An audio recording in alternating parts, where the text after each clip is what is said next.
अस्सलाम वालेकुम मेरी यूट्यूब फैमिली, वेलकम है आप सबका मेरे चैनल सादी लाइफ पे। कैसे हैं आप सब? अल्हम्दुलिल्लाह हम सब ठीक हैं। तो चले आए बढ़ते हैं अपने आज के ब्लॉग की तरफ। और इससे पहले अगर आपने मेरे चैनल को सब्सक्राइब नहीं किया तो प्लीज़ मेरे चैनल को भी सब्सक्राइब कर लें और बेल आइकन भी प्रेस कर लें।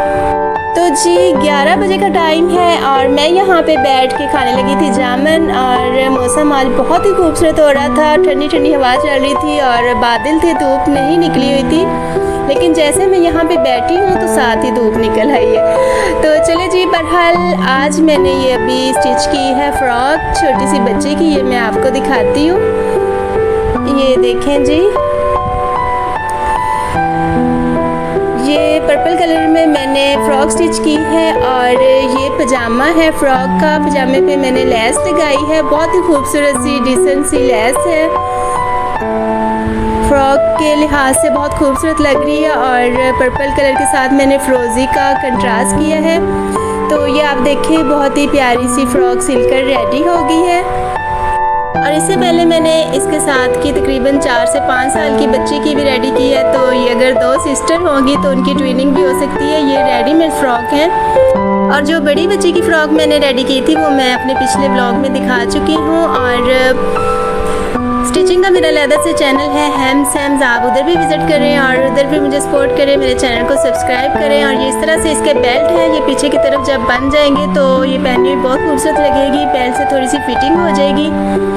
और ये पीछे मैंने कट लगा के बटन लगाया है ताकि ये बच्ची को जो है पहनने और उतारने में आसानी रहे। अभी लूप्स लगना बाकी है बटन के साथ, वो भी मैं अभी लगा देती हूँ। तो यहाँ पे जो है मेरा ये छोटा सा रेडीमेड ड्रेस रेडी हो जाएगा। तो बहुत ही डिफरेंट सा खूबसूरत सा लग रहा है। तो जी दूसरी तरफ जी हाँ स्टिच करने लगी है कुर्ता। उसको मैंने भी कुर्ता कटिंग करके दिया, साथ में गले वगैरह बना कर दिए हैं और वो गले पेस्ट कर रही है फैब्रिक पे। और आज भी जी हाँ कुर्ता रेडी करेगी और जब वजिया का कुर्ता रेडी हो गया तो वो भी मैं आपको दिखाऊंगी।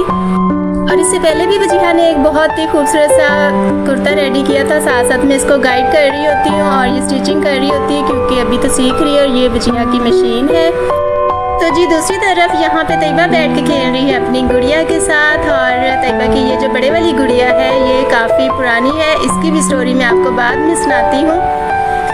इन गुड़िया के पीछे भी ये एक कहानी है, वो मैं आपको बाद में सुनाती हूँ। और अभी मैं आपको एक परसों का वाक़या बताती हूँ। परसों रात को सोने का टाइम था तो तैयबा मस्तियाँ कर रही थी। इसको बार बार हम कह रहे थे कि तैयबा आप सो जाएं, शोर नहीं करें, लेकिन ये जो है बार बार मस्तियाँ कर रही थी, शोर कर रही थी।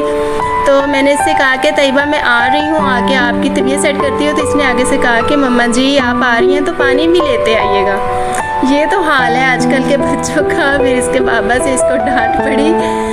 तो तैयबा बहुत ही शरारती बच्ची है और बच्चों के साथ ही घर में रौनक होती है। और अब्दुल रहमान कल का घर में नहीं है, अपनी दादों के पास गया हुआ है, तो उसकी भी कमी बहुत फील हो रही है। तो माशाल्लाह जी बच्चों के साथ ही घर में रौनक है। जब ये दोनों इकट्ठे होते हैं, कभी लड़ते हैं, कभी खेलते हैं और कभी मौज मस्तियाँ करते हैं। बस इसी तरह से घर में रौनक लगाए रखते हैं। और अल्लाह पाक ये रौनकें हर घर में सलामत रखे और जिनके पास नहीं है अल्लाह पाक उनको भी अता करे। तो चलिए जी अभी मैं आपको बताती हूँ इस गुड़िया की कहानी। तो तैयबा जब पैदा हुई थी तो इसके बाबा ने इसका फुल गेटअप जो है वो लड़कों वाला ही बनाया हुआ था। इसको पैंट शर्ट पहनानी और कटिंग वगैरह इसकी लड़कों की तरह ही बना के रखते थे। और हमारे रिश्तेदार में भी बल्कि काफ़ी लोग ऐसे थे कि जिनको पता ही नहीं था कि ये लड़की है। उन्होंने शुरू से ही बताया था कि मेरे घर में बेटा पैदा हुआ है और इसको बिल्कुल बेटों की तरह ही रखते थे। जब थोड़ी सी ये बड़ी हो गई थी, तकरीबन 2 साल की हो गई थी, बाइक पे बैठने लगी थी, तो इसके बाबा अपने साथ ही इसको हर जगह पर लेकर जाते थे, बाइक पे आगे बिठा लेते थे और हर जगह पे इसको साथ लेकर जाते थे। और तैयबा के बाबा के जो दोस्त हैं उनको भी नहीं पता था कि ये बेटी है, उनको भी यही बताया था इनके बाबा ने कि ये बेटा है। बस वैसे ही एक उनका शौक़ था तो उन्होंने जो है फुल इसका गेटअप लड़कों वाला बनाया हुआ था। और लड़कों के गेटअप में शायद इसकी पिक्चर भी होगी, कभी मुझे मिली तो वो भी मैं आपके साथ शेयर करूँगी। तो इसके बाद जब तैयबा 4 से 5 साल की हो गई थी तो वो जब अपनी जितनी बच्चियों की देखती थी, खूबसूरत सी फ्रॉकें पहनी होती थी, गुड़िया के साथ खेल रही हैं, पोनियाँ की हुई हैं, सर में बाल लंबे हैं उनके, तो फिर तैयबा को भी शौक़ होता था, कहती थी कि मैंने भी फ्रॉक्स पहननी है, मुझे भी गुड़िया लेकर दे, और मैंने भी बाल बढ़ाने हैं, मैंने भी बालों में पोनी डालनी है। और वैसे तब हमें भी इस चीज़ का जो है इल्म हुआ कि हम गलत कर रहे हैं, ये गुनाह है कि बेटी को हमने बेटे का गेटअप बनाया हुआ है। कि इस तरह तो अल्लाह पाक भी हमसे नाराज़ होंगे कि हमने अल्लाह पाक का फ़ैसला कबूल नहीं किया, और अल्लाह पाक ने हमें अपनी रहमत दी है, हमें बेटी दी है और उसको हमने बेटा बनाया। वैसे ये बात भी नहीं है कि इसके बाबा ये नहीं चाहते थे कि बेटियों से भी उनको बहुत मोहब्बत है, बहुत प्यार करते हैं, बस एक उनको तब एक शौक़ था कि बेटी को बेटे का गेटअप बना के रखा था उन्होंने। तो उसके बाद फिर हमने अल्लाह से तौबा की और तैयबा को फिर मैंने फ़्रॉक्स वगैरह सिलाई करके दी, और वापस ये अपने बेटी के गेटअप में आई तो फिर सब हैरान हो रहे थे।